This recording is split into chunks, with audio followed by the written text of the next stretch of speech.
de un momento para otro, todo empezó a expandir y se empezó a surgir el tiempo, el espacio, la materia y la energía. Pues como habíamos comentado en la sesión anterior, esos son continuos, no podemos dibujar la línea donde una cosa deja de ser materia y se convierte en energía, o donde el tiempo y el espacio pues inicia uno, termina el otro. Simplemente sabemos que son continuos. Entonces, el día de hoy, esta es una imagen reciclada de otra charla, vamos a entender cómo obtuvimos esto. El Schnops o el Chon, o bueno, lo llaman de diferentes maneras. Pero pues lo más importante es que estos átomos son los principales que componentes de la vida.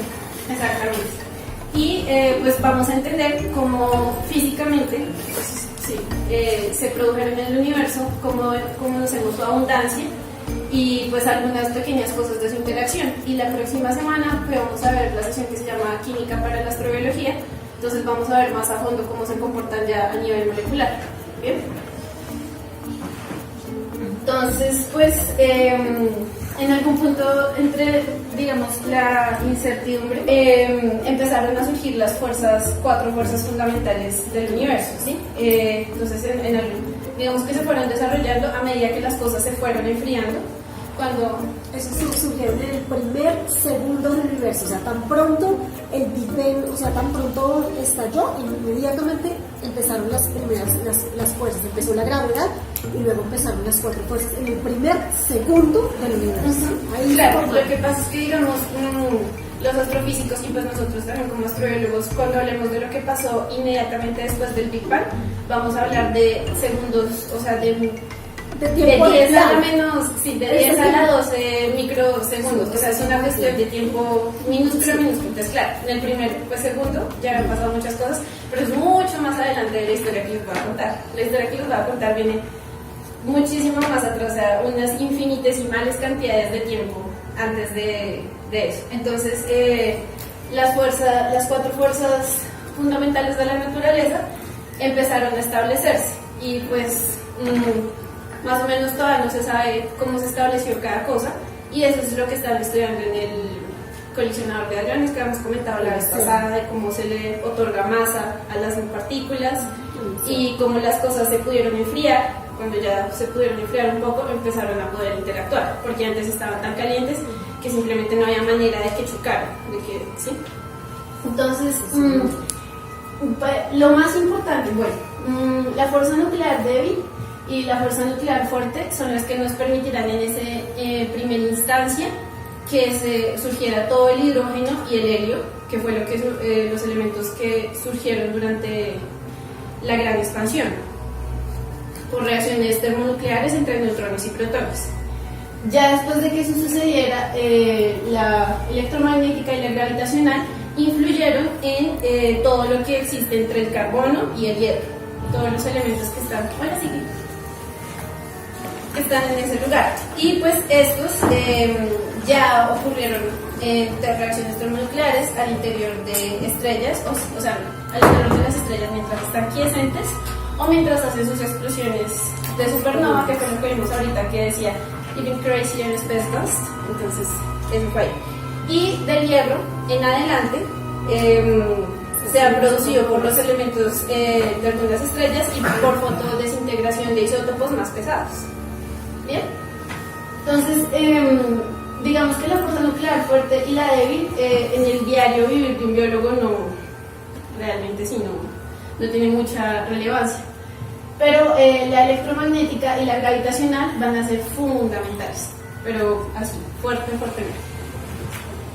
Entonces vamos a mirar un poco, hoy vamos a mirar tiempo y materia, por así decirlo, materia y espacio, pero entonces bueno, esto, perdón por los que lo han visto 16.000 veces, pero toca explicarlo otra vez. Entonces, es el calendario cósmico ideado por Carl Sagan y simplemente miramos que si ponemos todo el tiempo que ha transcurrido desde el Big Bang hasta la actualidad, ubicando el 1 de enero, el primer segundo del 1 de enero, el Big Bang y el momento actual en el último segundo de diciembre, pues obtenemos esta información. Entonces, pues, más o menos en agosto se formó la Tierra y el Sol, o sea, 4.500 millones de años. Y pues en septiembre, muy cerquita, se tienen indicios de lo que serían las primeras células en los estromatolitos y todas estas cuestiones. Entonces aquí para relevancia, pues primero entender, bueno, nosotros aparecimos por acá, faltando como 5 segundos para que se acabe el año, apenas aparecimos los Homo sapiens con toda nuestra revolución tecnológica y etcétera. O sea, no llevamos nada, realmente nada. De hecho, pues los dinosaurios duraron muchísimo más tiempo de lo que nosotros llevamos y pues de un día para otro desaparecieron. Y pues nosotros vamos para las mismas como yo lo voy calculando. Pero pues lo importante es mirar todas las transformaciones que hemos hecho en tan poco tiempo. Y cómo la vida en realidad se demoró muchísimo tiempo haciendo otras transformaciones. Entonces, el primer organismo multicelular aparece en noviembre y la explosión del Cámbrico pues aparece en diciembre. Entonces pareciera, así lo mencionaba un profesor mío, como que la vida se lo pensó mucho en el estado unicelular antes de pasar al pluricelular. Pero cuando se pasa al pluricelular hay una explosión de formas, funciones y de aprovechamiento de diferentes cosas.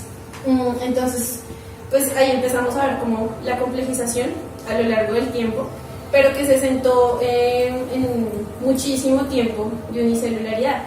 Y pues durante todo ese tiempo fue que ocurrió la gran flatulencia microbiana y pues se liberó todo el oxígeno y pues el ozono, el oxígeno gracias a la radiación solar se convirtió en ozono y pues ahora nuestra atmósfera es respirable para nosotros. Pero pues ubiquémonos y pongámonos en el lugar de esas bacterias. En aquel momento para ellas se estaba contaminando su tierra, o sea, estaban ellas contaminando la tierra con un gas tóxico, para ellas venenoso, y pues desde nuestra mirada para nosotros eso es el ideal de cómo vivir. Y pues pensemos en ahorita, en el plástico están surgiendo un montón de microorganismos que están aprovechando ese plástico. Entonces para nosotros es algo tóxico que está contaminando, pero pues para ellas es algo que les permite vivir. Y así es la vida, o sea, realmente no hay cosas buenas o malas, sino cosas aprovechables y vida dispuesta o capaz de hacerlo.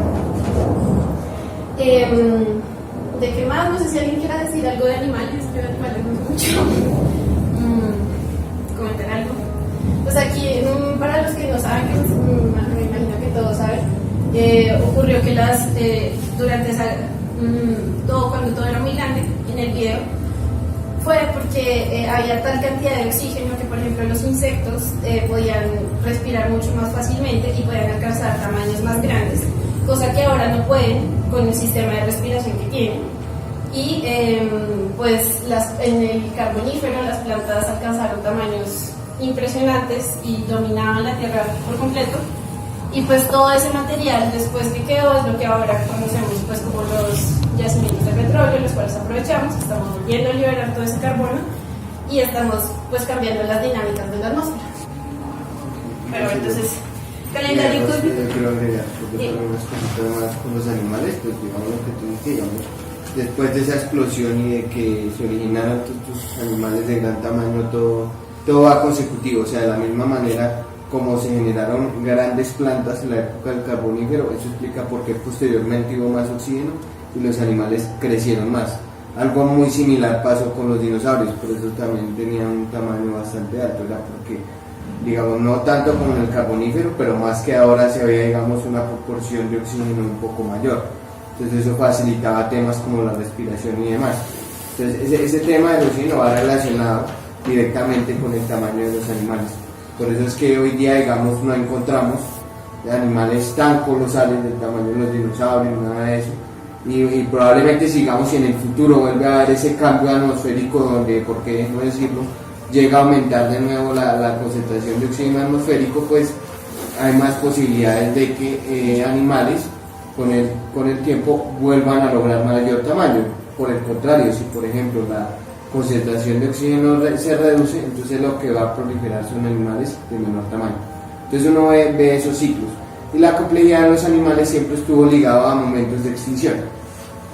O sea, momentos de extinción, momentos de radiación de especies nuevas. Entonces se vio antes en el Pérmico, o sea, antes de que aparecieran los dinosaurios.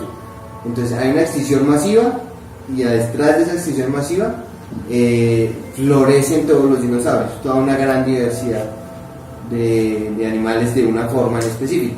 Después de la extinción de los dinosaurios sucede nuevamente lo mismo.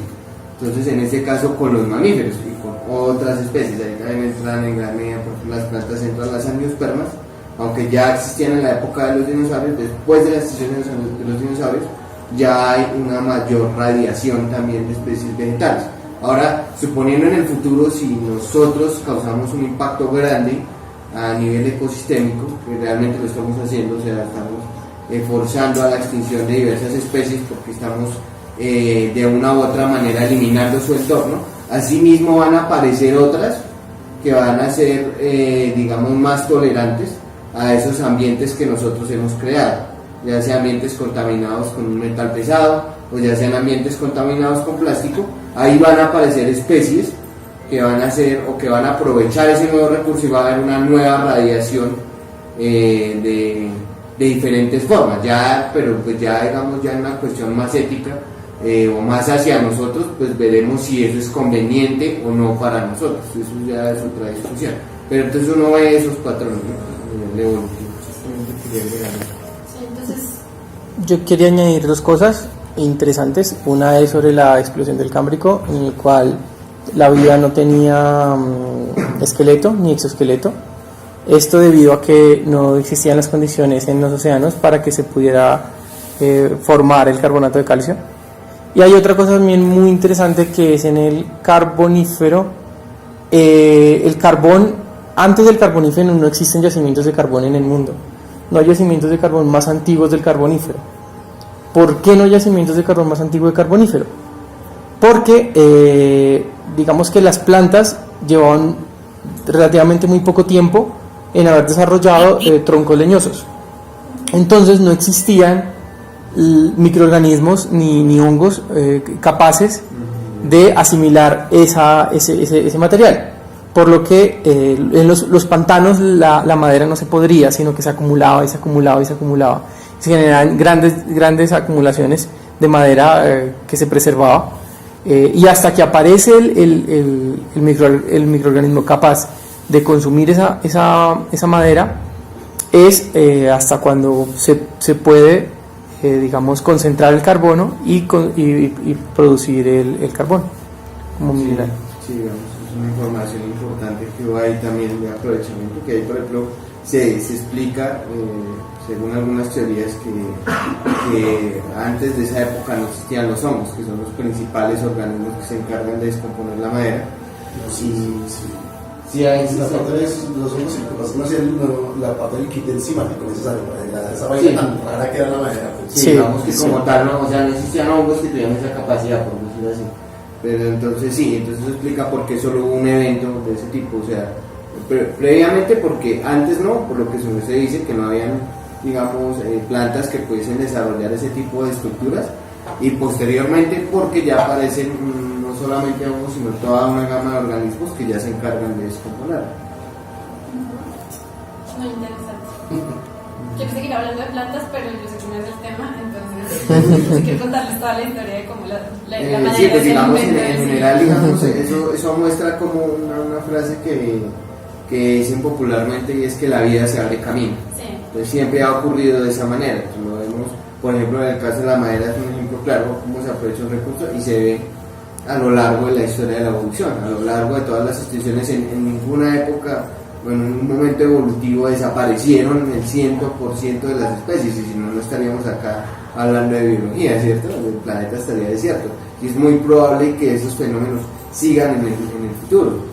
Ahora, digamos, no sé si de pronto yo me estoy adelantando un poco con la astrología. Ahora lo que nosotros queremos ver es si realmente la vida solamente está aislada en nuestro mundo, o es algo exclusivo de nuestro planeta, o si es un fenómeno que también está ocurriendo en otros lugares del cosmos, ya sean cercanos o lejanos.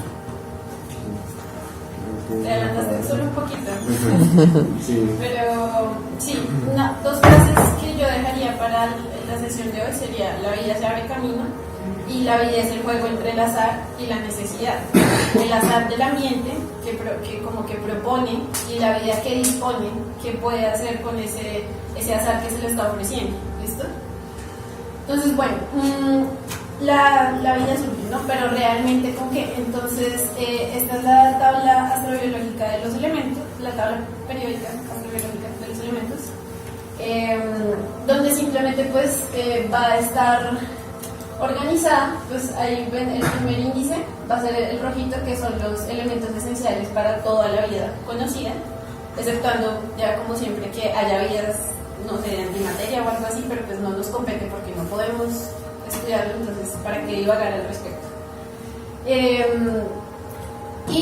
Pues vemos que va a estar aquí en este lugar, entonces van a ser números atómicos relativamente livianos, que también coinciden con la mayoría de elementos que encontramos en el universo. O sea, a partir de el hidrógeno y el helio, ahorita vamos a ver que hay una caída de abundancia respecto al litio y el berilio, pero el boro, carbono, nitrógeno, oxígeno, flúor y todo eso, pues hay una alta abundancia, no solo aquí en la Tierra, así excepcionalmente para justo darnos a nosotros lo que necesitamos, sino en todo el universo, y pues eso lo hemos comprobado varias veces.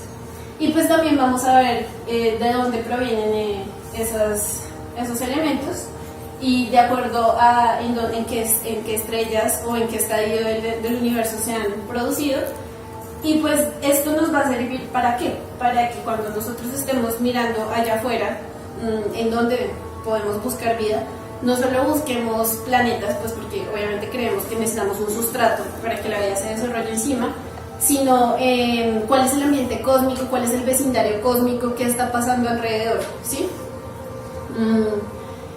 Cuántas estrellas de masa, o sea, de enanas blancas, medianas naranjas, supergigantes azules, había ahí en ese sector. ¿Para qué? Para darnos un mejor indicio de qué es lo que queremos buscar. Y queremos buscar eventos cósmicos que den lugar a abundancia de elementos químicos útiles para la vida. ¿Bien? Entonces, estas son las abundancias de elementos que encontramos en el sistema solar. Y si ven aquí lo que les comentaba, la caída de la abundancia del litio y del berilio, eso es por unos procesos que suceden durante la nucleosíntesis, que es la síntesis de los núcleos de los elementos de los átomos, que yo no entendí realmente muy bien, y como era física infusa, pues se lo dejo a alguien más. Pero pues lo importante es que tenemos nuestro pico en el chon, entonces hidrógeno, carbono, oxígeno, nitrógeno, fósforo, hay otra caída, lo cual pues va a tener unas repercusiones. Por ejemplo, nosotros sabemos que nuestra moneda energética es la... ¿Qué? Sí. ¿Ese es con fósforo? Sí. Estoy loca. Sí. Ah, sí. Es que ya se mezcla todo. Para la ATP, o sea, para que yo les pueda estar aquí hablándoles, necesito gastar ATP y necesito fósforo para que suceda eso. Entonces también va a ser un elemento fundamental. Pero pues por ejemplo el nitrógeno, ¿qué sería de nuestro ADN sin nitrógeno? No habría. Y pues el carbono ni se diga, es la molécula más maravillosa, sí, o sea, es el Lego de la tabla periódica por excelencia. Y pues estas van a ser las abundancias ya más cósmicas, y vemos que se repite más o menos el patrón con ligeras diferencias. Pero pues lo importante va a ser siempre que en el universo hay mucha abundancia de los elementos necesarios para la vida. ¿Por qué? Porque la historia física, o sea, la historia de cómo se comportan el gas, la materia, bajo esas cuatro fuerzas fundamentales de la naturaleza, dan lugar a estas abundancias. ¿Bien? Entonces, bueno, ahora sí, ya miramos un poco la composición. Vamos a mirar entonces las escalas de funcionamiento. Vimos la escala de funcionamiento temporal, vimos que pues la vida es un soplito, es apenas un mes, no, ¿cuántos? No, más meses, 3 meses en el año cósmico, pues que no es mucho. Y espacialmente pues también está ubicado en un lugar, ¿sí? No porque porque las formas de vida no son gigantes o porque, digamos, nosotros consideramos que una bacteria es pequeña, mientras pensamos que una micorriza de kilómetros y kilómetros es grande. Entonces, realmente, ¿en qué espacio está utilizando la vida? O sea, ¿en qué escala espacial se mueve? Entonces, pues para eso está aquí esta página. ¿No? ¿Alguno la había visto? ¿Sí? ¿Sí la había visto? Bueno, listo. Entonces vamos a dar un paseo. Aquí estamos, bueno, este es el humano, esta es la raflesia, que es la flor más grande del mundo, esto es una balón. Entonces, ¿para dónde quieren ir? ¿Para arriba o para abajo? Vamos para abajo, a ver qué pasa. No, para abajo. Entonces, un balón, un pajarito, ahí ya está el huevo.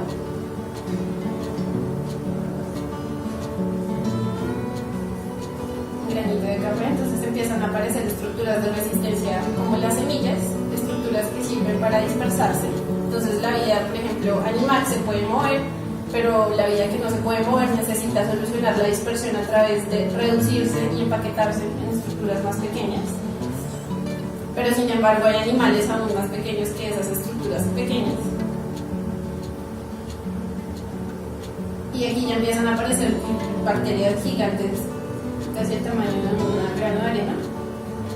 Este es el tamaño de un píxel, que eso pues todavía lo podemos ver a ojos humanos. Este es el grosor de una hoja. Todavía estamos en, digamos, una escala imaginable, ¿no? O sea, yo puedo sentir como sí, o sea, siento la masa que existe aquí, a pesar que obviamente no es masa, porque en realidad uno no puede tocar nada, pero bueno, eso lo vamos a ver después. Sí. Está el huevo, este es el óvulo, y aquí sí ya está el límite de lo que es visible para el ojo desnudo. Y pues a partir de aquí vamos a empezar a utilizar la física, los científicos, para mirar más cosas a través de microscopios, las lentes. Vamos a empezar a utilizar como aprovechar las longitudes de onda. Entonces, una célula blanca, el núcleo de una célula, los cromosomas. Empiezan a ver entonces estas longitudes de onda, y pues aquí vamos a ver por qué ciertas longitudes de onda son peligrosas, precisamente porque su tamaño empieza a poder chocar con las estructuras biológicas, ¿sí? Escala. Los virus, aquí esto es un bacteriófago que actualmente en microscopios los podemos ver perfectamente. De hecho, actualmente en microscopio podemos ver átomos, no sé si han visto. Que hay un videito de un señor que hace un stop motion con átomos. Sí. ¿Sí? Es bonito. Entonces, algo que para mí hace 5 años hubiera sido absurdo.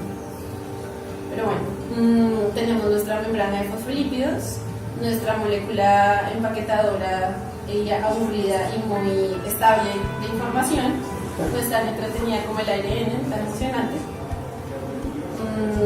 Tenemos el grafeno. ¿Quién conoce el grafeno? ¿No conocen el grafeno? Es un material súper interesante. No lo he tocado ni he visto. Y pues ya empezamos a llegar a niveles atómicos. La distancia entre los átomos. Entonces los rayos gamma, por ejemplo. Entonces, ¿qué creen que la radiación gamma podría hacer en una estructura biológica? Dado que a esta escala ya podemos ver que puede chocar contra muchas cosas biológicas. ¿Por qué? Por el tamaño. Digamos más abajo.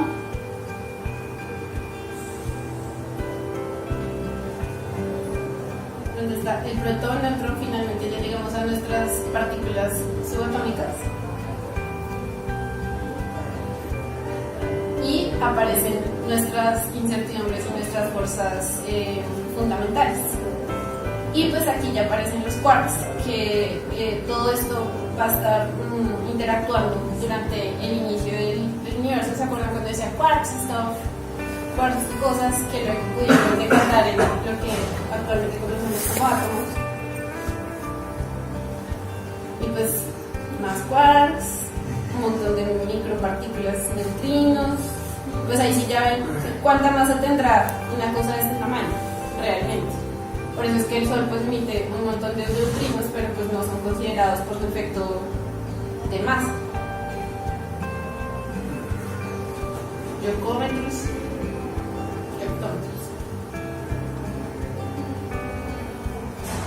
Y pues aquí ya llegaron los soles de los físicos teóricos respecto a pues cómo está realmente organizado nuestro universo, y pues está la cuestión de las cuerdas y o lo de los multiversos, menos en realidad eso ya a mí me parece esoterismo puro, pero pues ahí está, listo. Entonces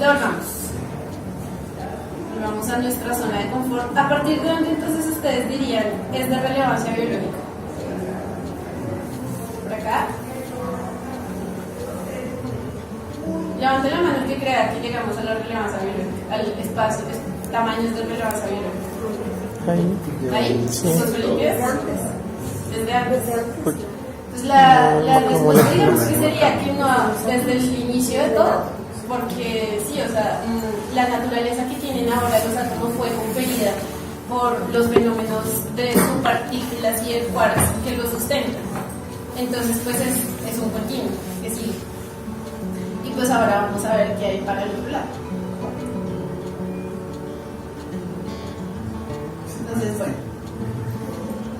¿Cuál creen? Bueno, sí. ¿Cuál creen que es el animal más grande del mundo? La ballena azul. ¿La ballena azul? Animal. Creo que- Más largo, creo que es más grande. Sí. Más grande por masa es la ballena azul. Ya. Y por longitud entonces sería Sí, es animal. algún gusano súper extraño. Claro que eso sin contar que quién sabe qué hay en el fondo del océano, porque allá hay cosas que no conocemos más la superficie de la luna que el fondo del océano, y puede haber mega animales así gigantescos, pero pues sí. Entonces aparece el elefante, algunos dinosaurios, la ballena azul, esto es una secuoya. Sí, que es el árbol más grande, o sea, la forma de vida más grande en la Tierra. No, Es un hongo, ¿no? no, la forma de vida más grande de la Tierra es esta micorriza que yo les comentaba, Sí. que cubre kilómetros de kilómetros. Pero entonces digamos que es una forma de vida pues rara, porque nosotros pues ya no podemos para nada identificar una unidad como nosotros, que es unidad rosa de vida, ¿no? Esos son como Sí, módulos red. pegados de redes, ajá, y la información genética creo que es una locura. Pueden tener distintos núcleos con distinta información en una misma célula. Claro, los No, hongos, pero ahí sí son el mismo organismo. Cuando se habla de una micorriza, sí. Tienes toda la red por sí. claro, pero ¿qué pasa? O sea, pero es un organismo que tiene distinto ADN empaquetado adentro de sí. Entonces, Bueno, ahí sí ya. sí, complejo. o sea, digamos que tienen empiezan a tener acepciones un poco extrañas, y que para las formas que nosotros normalmente conocemos como animalitos o las plantas que vemos, pues ya empieza a volverse raro. Y pues aquí ya empiezan las magníficas obras de construcción y ingeniería humana, el Titanic, la Torre Eiffel. Aunque creo que el Titanic ahorita viene siendo como un décimo del barco más grande que existe, o de esos portaaviones que son deben ser más grandes que ciudades, ciertas ciudades. El barco de Central Park, ¿es el Everest? Sí. Esto es Dubái. Sí. Sí, eso es como Este una isla fue hecho, artificial. claro, este fue hecho por nosotros. O sea, miren La isla lo que ha artificial. avanzado la Dubái. ingeniería. Sí. O sea, ¿cuánta energía se requirió para construir esto? El cometa Halley, una estrella de neutrones. Esta estrella de neutrones, por ejemplo, el tamaño no me habla nada de la masa. Por ejemplo, sabemos que la densidad de esto es impresionante, pero, o sea, ridículamente impresionante. Y es pequeñita, más pequeña que la Tierra. Tiene como 1000 veces más la densidad del Sol, más o menos. Y sí, es más pequeña que es como la Luna, más o menos de grande. No, tiene que en ser más esa pequeña escala, porque- es más pequeña. sí. A esta escala es más pequeña, sí, claro. De pronto es una super estrella de neutrones. Aquí ya entonces empiezan nuestras lunas más conocidas. Y pues vemos que empezamos a ver, ¿se acuerdan cuando estaba la Tierra y llegó esa cosa que la golpeó y que ahora era la Luna? Pues vemos que es un evento un poco extraño y también es de importancia para la astrobiología porque pues la Luna nos ha regulado. Primero, creo que no estoy 100% segura, pero creo que la inclinación de los 23 grados se le atribuye a ese choque. Y pues si nosotros no tuviéramos esa inclinación de 23 grados, no tendríamos estaciones. Y si no tuviéramos estaciones, imagínense Pues es que eso, una vida muy distinta. digamos, la inclinación no es. Pues sí, no, o sea, digamos, lo que hace la luna es hacer que la. Sí, No, pero lo que hace choque. la luna es mantener estable esa inclinación, inclinación. porque los planetas La pueden interacción cambiar de Sí, inclinación. por la interacción gravitatoria de la Luna y la Tierra. Ella hace que la Tierra se mantenga a 23 grados. Ya, bien. Y lo segundo es pues el comportamiento de las mareas, que la luna y el sol están jalando todo el tiempo las mareas y esto me está también produciendo ciclos de importancia con los cuales la vida ha evolucionado desde hace muchísimo tiempo y pues que son estos azares que les comenté ahorita que el ambiente propuso este azar y la vida decidió, por así decirlo, decidió que cómo podía aprovecharlo. Y pues de importancia pues recalcar que es una luna gigantesca. O sea, Mercurio, miren a Mercurio, miren a la luna, realmente, es muy grande. En comparación pues al tamaño de nuestra Tierra. Aquí abajo estaban, por ejemplo, estas son las lunas ¿de qué tamaño son Phobos y Deimos? Pequeñas. Son Son pequeñas. asteroides. La Son tonidad. asteroides capturados. Entonces, Por eso son deformes. ¿no? Sí, la- pequeñas. Sí, No, pues, no tienen esféricos. forma circular, que es la forma que la da la gravedad, sino son de diferente forma porque son capturados por mar. Son asteroides capturados. ¿Qué es esto? ¿Esto es Asia? No tiene sentido, ¿cierto? No miren eso. Estados Unidos sí tiene sentido. Venus, ahí está. Minecraft, ¿qué es Minecraft? Un juego, un videojuego. Listo. Entonces aquí ya nos vamos acercando, probablemente empezar a aparecer. Y pues aquí empiezan a aparecer estrellas gigantes. Son gigantes. Creo que Aldebarán es la estrella más brillante del cielo. No, se llama brillante de Siria. Aldebarán es la estrella más brillante de la constelación de Orión.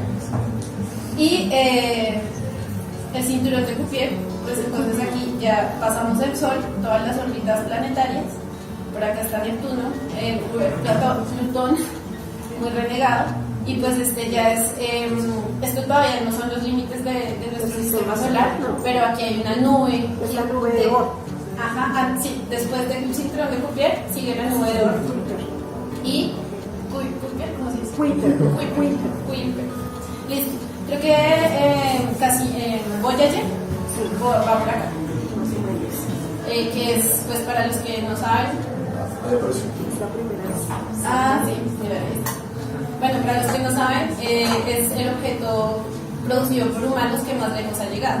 Y la famosa foto de Carl Sagan sobre el pálido punto azul pues fue tomado cuando la Voyager se volteó. Bueno, no sé si se volteó, pero tomó una foto antes de ya finalmente seguirse alejando. Y pues aquí ya empezamos a ver cosas nebulosas. ¿Han visto la foto del ojo? De la nebulosa del ojo. Sí. Es muy bonita. Y aquí está un año luz. Bueno, para los nuevos, algunos de los nuevos, ¿qué es un año luz? Es una medida de distancia. ¿Y qué me mide? Pues muy obviamente que Es la distancia que recorre la luz. precisamente. ¿Por qué utilizamos esa ¿Alguien medida? sabe cuál es la distancia la distancia de la distancia de la luz? ¿Alguien sabe? No, ¿tú sabes? 350 millones de kilómetros.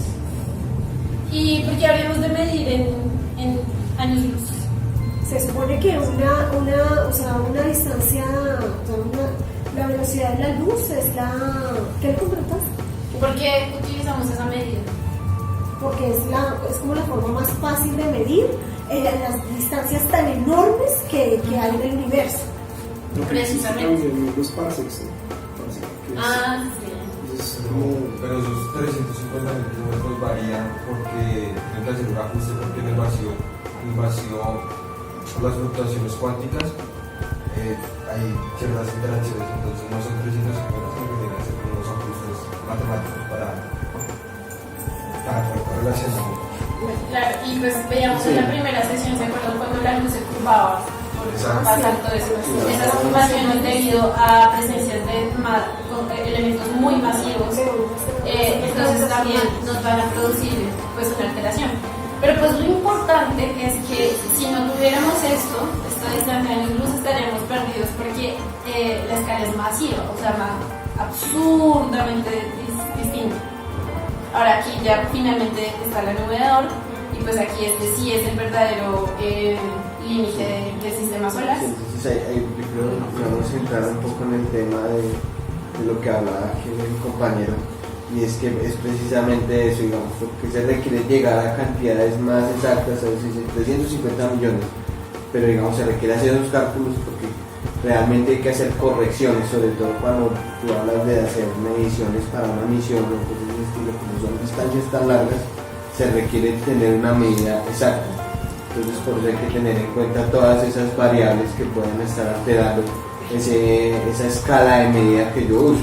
Por ejemplo, eso lo hablamos en esta ocasión, por ejemplo, con pi. Por eso es que pi, esa constante cada vez más se le saca más y más décimos, porque al ser una constante usada precisamente en una constante circular, pues se usa mucho para estimar distancias orbitales, cosas de ese estilo, y se requiere la medida más precisa posible pues para lograr que la sonda o el artefacto que yo voy a enviar a determinado lugar pues llegue con éxito y no tenga ningún error. Entonces por eso es una parte importante, digamos, que no solamente hay que tener en cuenta, digamos, en esto, sino en general en ciencias, toda esa parte de medidas, de incertidumbre ligada a la medida y demás. Así ven los pilares de la creación, son muy bonitos. Son nebulosas. Seguimos en nebulosas y aquí ya empezamos a ver estos cúmulos de galaxias que son las fotos del Hubble cuando toma esos espacios muy negros y que cada punto ya es una galaxia, cual es sorprendente. En la primera sesión, la imagen que les mostré de la alteración de la luz, eso era el fondo. Este es el... Ah, no, mentiras, no me equivoqué. Eso no puede ser. Cúmulos de estrellas. Sí, cúmulos de estrellas. Este es el grupo local. Aquí estamos. Aquí usted está. Y yo soy muy ñoña y en mi cuarto hice esto así gigante con huecos. Porque me gusta saber cómo estoy en mi vecindario.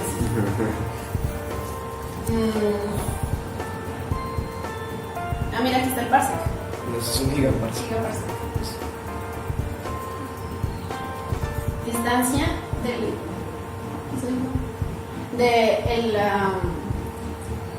¿cómo se traduciría esto? Por el campo de visión del juego. Pero campo de fondo. O sea, lo más lejos que ha podido captar el telescopio. Y pues aquí ya finalmente llegamos a nuestro universo observable. Y pues esto es el estimado que le han dado, que es otra cosa más de ciencia infusa de cómo los astrofísicos llegan a estas conclusiones. Pero entonces lo importante es que, no sé si han visto esa imagen de la radiación de fondo, que es una pelota. Pues es una pelota no es porque realmente sea una pelota, sino porque es que hasta ahí alcanzamos a ver, y pues por eso la mapeamos de esa manera. Y pues todo ese calorcito que está ahí es los rezagos del Big Bang, que todavía está enfriándose el cosmos. Entonces pues ya más o menos se ubicaron. Entonces, no sé si han visto la radiación cósmica del microondas, no sé si se acuerdan, bueno, pero igual ella tiene zonas azules y zonas rojas. Las zonas azules son las zonas frías del universo y las zonas rojas son las zonas calientes. Las zonas rojas es lo que formó materia y es lo que digamos formó estrellas, galaxias, nebulosas, y las zonas oscuras son esas zonas se enfriaron y ahí es, digamos, los lugares, lugares prácticamente despoblados del universo. o sea, espacio vacío, que es lo que más hay en el universo. O sea, digamos, la materia como tal es creo que el 1%, no estoy muy segura, pero creo que sí, más o menos, o sea, es muy poco, y el otro 98% es espacio totalmente vacío. Sí, aunque es raro porque yo he escuchado, o sea, que hay la antimateria, ese es el 73-74% de la composición. Había escuchado esa cifra. Y el resto pues sería materia conocida, visible. Puede ser 4% conocible y el resto sería entre la partición entre materia oscura y energía oscura. Exacto, sí. Ya. Creo que la energía oscura es Sí, sí. la mayor cantidad.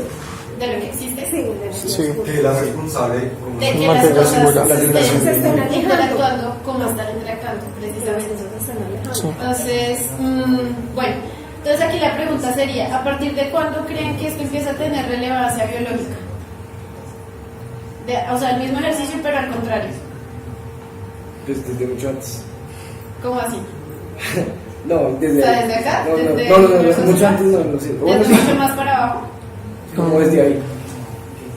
Bueno, entonces, por ejemplo, hay algo que cabe anotar, Sí, y es que podría ser. en el centro de nuestra galaxia se tiene muy estudiado que hay un agujero negro. supermassive black hole, sí, un Sagitario agujero negro supermasivo. Y este agujero está emitiendo pues un montón de efectos de radiación muy fuertes.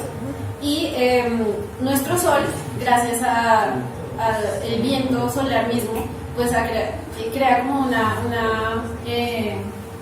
una magnetosfera de protección contra esa radiación.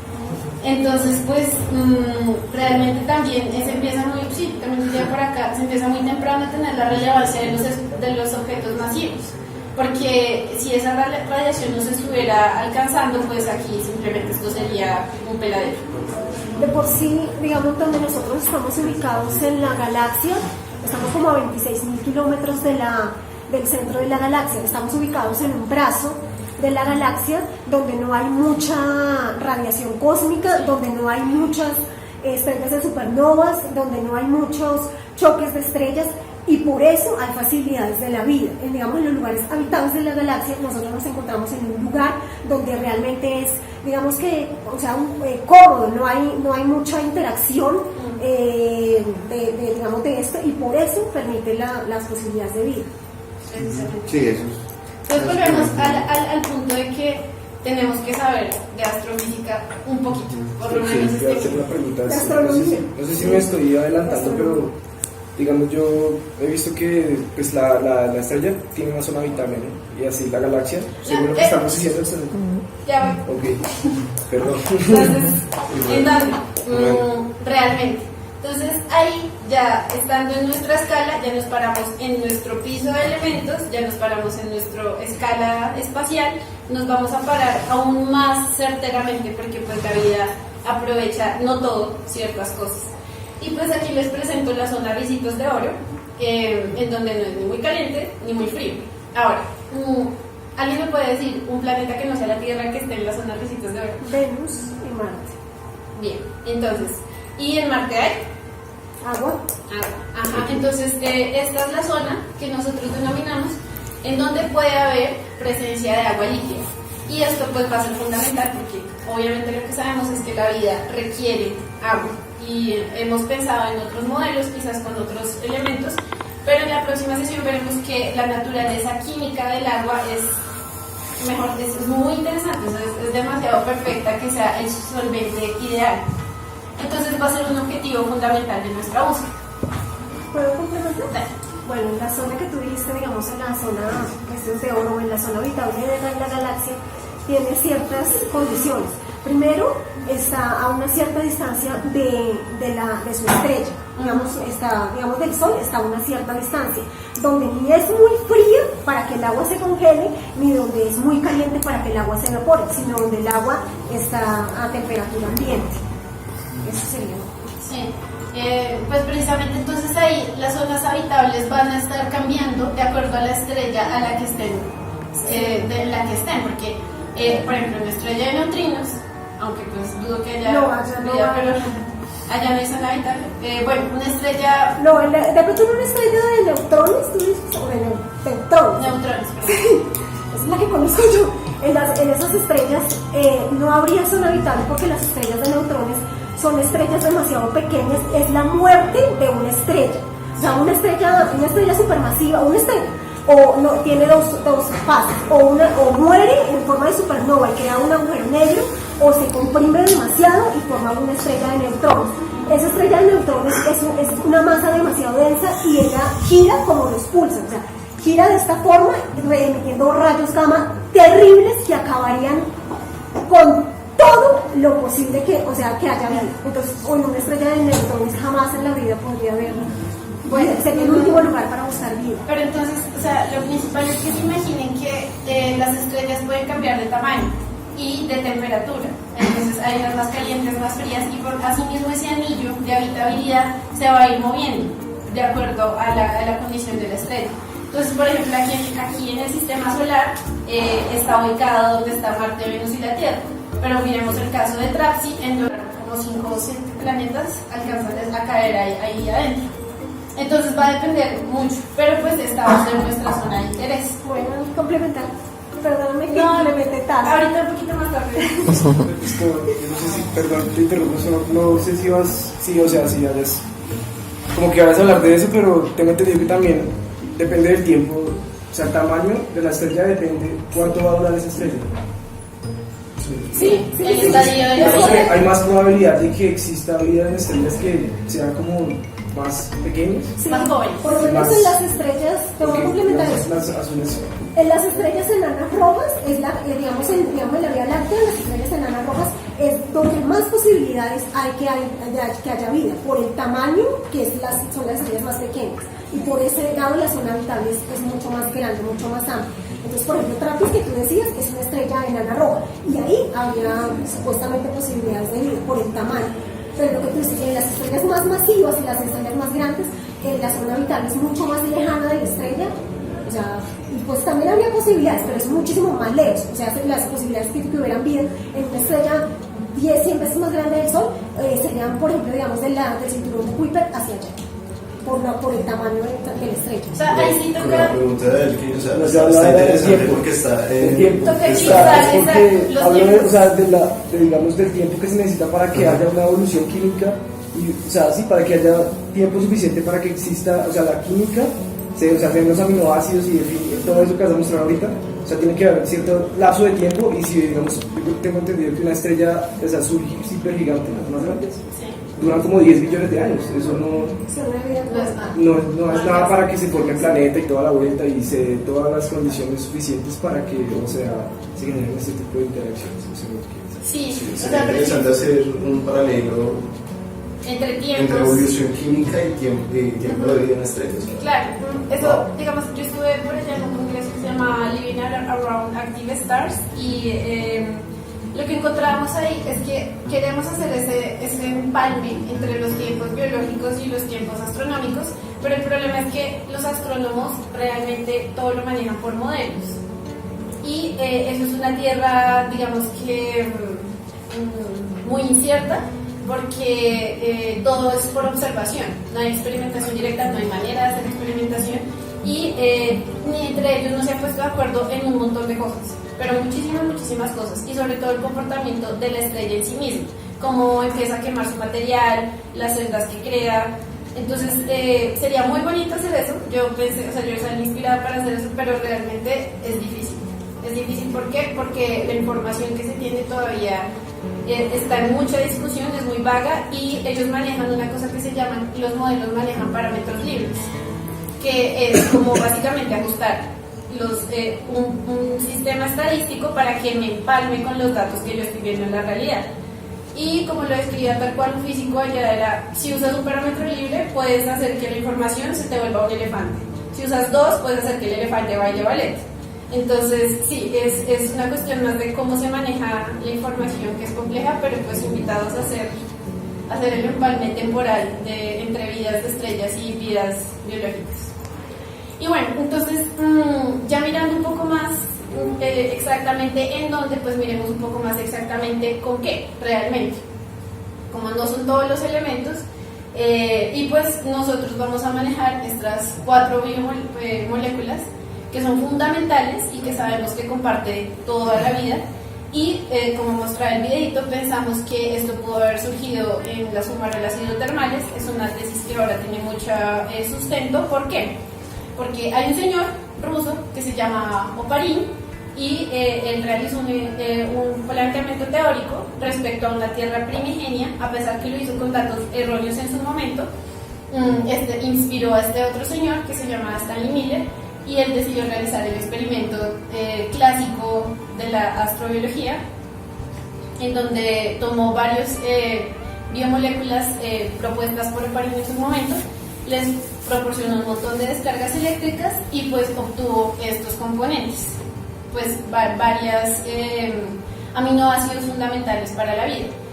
Pero pues todo el mundo se emocionó mucho porque dijeron, ya, estamos a un paso de crear vida en el laboratorio, solo deje ese charco cocinando por más tiempo y se va a empezar a mover en algún momento.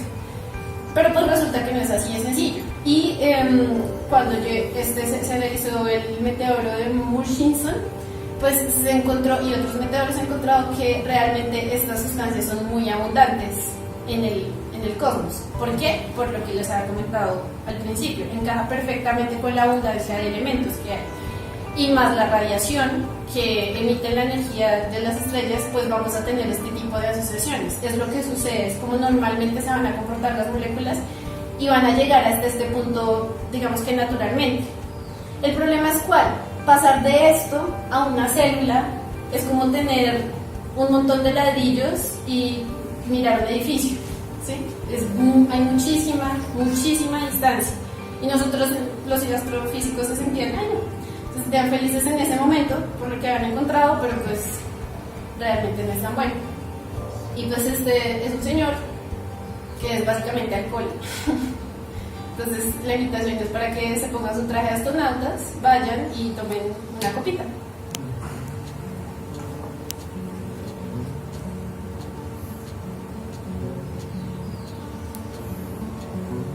Bien. Y pues entonces es importante pensar que estamos ocupando, o sea, la vida está ocupando un espacio en nuestras constantes físicas y químicas. Aquí ya es inevitable empezar a hablar de la química, pues porque de la física ya se empieza a sustentar hacia la química. Y pues, por ejemplo, esta es una gráfica que yo presenté en el trabajo del Congreso y donde se analizan muchísimos extremófilos. Es un trabajo donde miran un review, donde cogen todos los extremófilos que se han analizado y pues se grafican los espacios que están utilizando de acuerdo. Aquí nada más están analizando temperatura, pH, salinidad y presión, y pues nos damos cuenta que la vida lo mismo. El ambiente propone, pero el ambiente propone todo este espacio de probabilidad de utilización, pero la vida solo va a utilizar ciertas zonas y va a tener picos en ciertas ubicaciones particulares. ¿Por qué? Por unas facilidades termodinámicas de tamaño y espacio que nosotros vamos a tener que tener en cuenta cuando pensemos en la reproductibilidad, ¿cómo se diría? Reproducción de ese evento, de ese suceso, ¿sí? Y pues la cuestión es que realmente hay muchos más, aparte de los que están aquí mostrados, condiciones ambientales que me van a producir efectos sobre la vida. Entonces tenemos, por ejemplo, el déficit de nutrientes. Acá tenemos la resistencia a presión, la resistencia a solventes o demás moléculas pues, que puedan ser tóxicas, a la radiación, a la sal, a la gran concentración de sal. Y digamos los halófilos y los ciclófilos y los termófilos van a tener que estar solucionando problemas también de, sobre todo, déficit hídrico, ¿sí? Entonces el déficit hídrico se me puede expresar en diferentes tipos de extremos y aquí empiezan a surgir los poliextremófilos, porque una vez tú tienes la capacidad de solucionar, el problema del déficit hídrico, son análogos más o menos los modos de operación para solucionar que una bacteria que está en el mar muerto pueda tener herramientas moleculares equivalentes a una bacteria que esté en un iceberg. ¿Por qué? Porque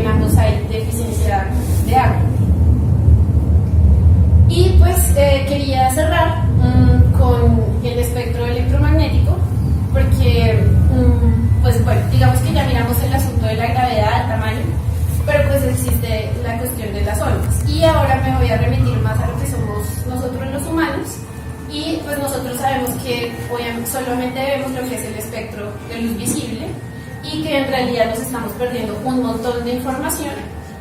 Pero es muy interesante pensar que este punto del espectro de luz visible es un punto en donde, ¿cómo decirlo? Está apenas encimita del ruido térmico, o sea, las moléculas de nuestros ojos están, como por así decirlo, en una posición ideal para discernir, no preocuparse por el ruido térmico, pero tampoco herirse por radiaciones muy, muy pequeñitas que puedan producir daño. Entonces, como es el punto perfecto donde yo puedo acceder a tener más información sobre lo que estoy encontrando sin que se me embolate con lo que está pasando térmicamente y sin que yo me dañe mi estructura ocular por estar mirando cosas que tienen demasiada energía. Y pues esto, ¿por qué va a ser importante? Porque el principal sentido nuestro y el principal sentido con el que accedemos a la realidad es la visión. Nuestro cerebro está súper, hiper, mega especializado en mirar. Y a mí me gusta, por ejemplo, que la ciencia se muestre en forma de dibujitos y de colores porque habla muchísimo más que el fundamento teórico que uno puede hacer al respecto. Y pues aquí tenemos algunas formas de cómo funcionan los telescopios y pues lo importante es saber que esta herramienta tan útil y tan maravillosa, al igual que el microscopio, pues solamente está mirando un pedacito de la realidad. Y pues como en el cosmos, a pesar de que hay yo no sé cuántos elementos, solo en un pedacito la vida es exitosa. Entonces es pensarse eso, quiero dejarlos con esa reflexión de físicamente hay muchísimas probabilidades, posibilidades, pero la vida va a aprovechar específicamente sobre algunas. En ese punto del espectro electromagnético creo que también me parece interesante que en una clase que el 47% de las longitudes de onda que emitía el Sol estaban dentro del espectro visible. O sea, el 47%, o sea, casi la mitad. Entonces me parece como que también sea como un buen indicador, ¿no? Sí. O sea, pues, digamos, dijimos sí, en las zonas rojas se puede, pero ¿cuál es el mayor porcentaje de longitudes de onda que emite esa estrella? Ajá. Sí, me parece que como un aporte, parece que sería un buen indicador, ¿no? Digamos, Claro. ahí. Sí. Aunque bueno, igual hay que tener en cuenta, por ejemplo, los insectos que ellos ven ultravioleta y las plantas les muestran a los insectos patrones en ultravioleta. Entonces, hay muchas, es volver a la redundancia, pero la vida aprovecha muchas cosas. Pero sí, es muy, muy interesante. Sí. Y pues ya, eso les quería comentar el día de hoy. ¿Qué opinan? ¿Se sienten por ustedes?